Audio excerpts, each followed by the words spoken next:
Today we are driving the new 2024 Toyota Sequoia Capstone, but as always, let me give you a brief tour of this car before we get it out on the road. Each trim level gets its own grille, we get LED headlights and fog lights, and this Capstone model will have 22-inch alloy wheels. We will also get chrome mirror caps here and more chrome around the windows and down here. The power running boards are pretty helpful.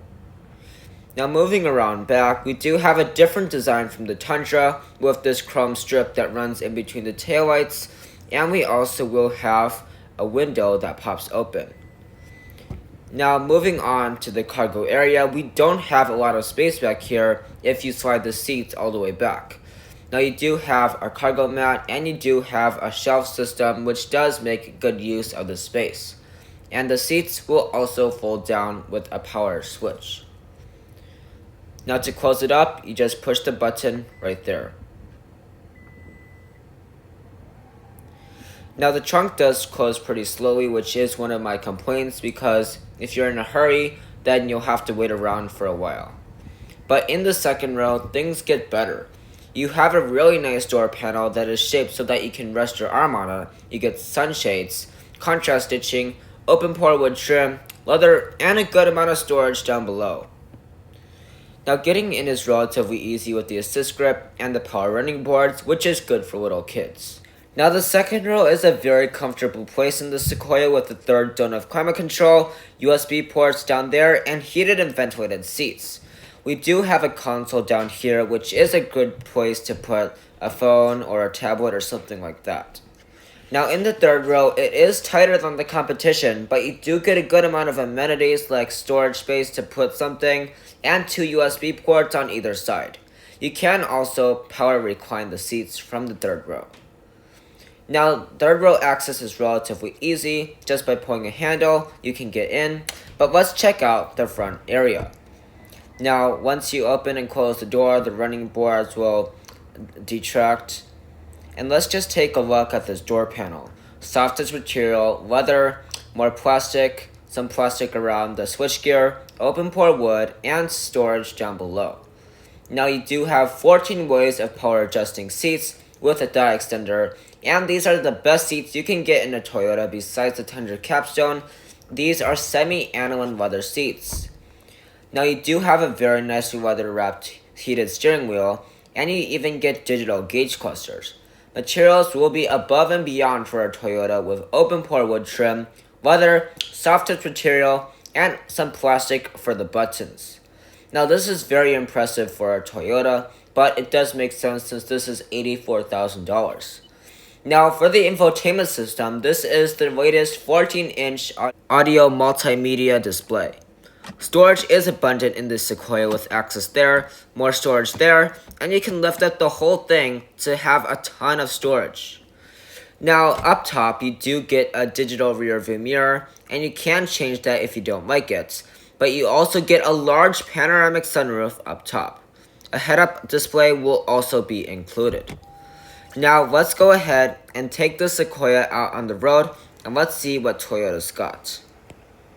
Now I'm going to start the driving part of this video right off the bat with a transmission evaluation. We have the new 10-speed automatic, which does a great job of shifting smoothly and getting up to speed pretty well. This transmission is also shared with the Tundra. Now speaking of the powertrain, I do want to mention that right at the very start. We have a 3.4-liter turbocharged V6 engine, which is paired to 2 electric motors. This puts out 437 horsepower combined and 583 pound-feet of torque. Those are some pretty strong numbers for a hybrid. This is mated to that 10-speed automatic transmission, and it does get good fuel economy at 19 in the city, 22 on the highway, and 20 combined. Now I can already hear some of you saying, how is 19 in the city good? It actually isn't good, but if you look at the rest of the competition, this Sequoia is actually class leading in that area. If you take a look at the Suburban, you get 16 in the city, or a more accurate competitor, the Tahoe, you also get 16. Now those are not some good numbers and certainly worse than the Sequoia. Now when it comes to wind noise, we were going about 60 miles per hour back there, so I want to talk about that right now. Wind noise is not the best in the Sequoia. It could definitely be better. I have been in cars that the wind noise was much reduced and much better than the Sequoia, including the competitors. That Ford Expedition, like the one in front of us, is a lot better with keeping the wind noise out, and the Tahoe does it even better. We don't get a loud cabin in the Sequoia, but I'm saying that the competition can do it better. Now as far as tire noise, we have the biggest wheels on a Sequoia. These are the 22-inch alloy wheels, and I want to talk about tire noise. We actually don't get a lot of tire noise even though we have bigger tires, but it is about the same as the TRD Pro, which has those all-terrain tires. Now getting up to speed again, I do want to say that you won't be able to hear the full wind noise with this recording, so let me just give you a little taste of that right now.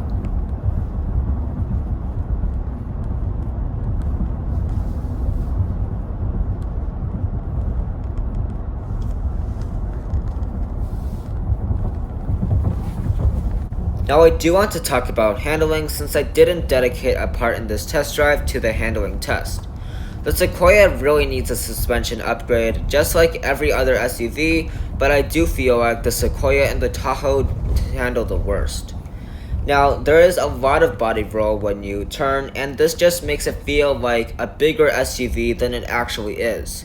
And we want it to feel like a smaller SUV than it actually is because no one wants to have a big SUV and feel like it's bigger than it actually is. Now, about the acceleration. The Sequoia is a very powerful vehicle for a hybrid. This is not a Prius. But 583 pound-feet of torque, that is a lot, and you will get going very quickly off the bat. It's not exactly jumpy, but 583 pound-feet is going to take some getting used to with all this power. Now I'm very happy that Toyota put this in here so that you have some more stuff that you could tow. And here is our acceleration test. Okay, nice sound. This has a great sound for a hybrid powertrain. Part of it is artificial, pumping through the speakers. Now we are getting close to Victory Toyota of Canton, so I do want to give them a special shout out for letting us review this vehicle today. Now the link to this car is no longer available. They have sold this car successfully, so you no longer can get access to this car. Thank you guys so much for watching this video, and I will see you guys next time.